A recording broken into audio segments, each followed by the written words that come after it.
This was meant to be your 65th birthday celebrations, Terry. 11 days, 5-star, all-inclusive, bit of a dream holiday for you both. And it just didn't turn out like that. And in fact, just a few days leading up to your travels, you'd heard a few dodgy reports. So you'd spoken to the travel Thompsons, hadn't you, to ask any questions if everything was going to be OK. What did they say? Well, they said the hotel was definitely going to be open on the 1st of May. And so when you got there, when did you find out that actually it wasn't finished? When we got on the coach for the transfer from the airport to the hotel, we sat for about half an hour, and then a representative came across and said, "You're not going to your last sol because it's not open." So you sorry. So that because they hadn't been finished, there were still builders on site. So you were taken to another accommodation, which you were told was temporary until they could find you something more suitable. I mean, that was sort of substandard in your words. Yeah. Compared to what we'd booked, we thought it wasn't up to standard, really. And were you obviously meeting with reps, with the other holidaymakers who were in the same situation? What did the reps say? Well, there was quite an angry meeting with about 40 people who were in the same situation as we were. The reps were offering us a free Thompson's excursion and £100 compensation, and saying that they would try and find us alternative accommodation.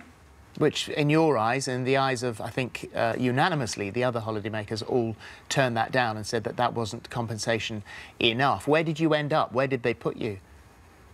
Well, we spent 2 nights in the Rockador Hotel, which is only a 3-star hotel, and then they offered to transfer us to the Proto Player, which appeared to be a very nice hotel.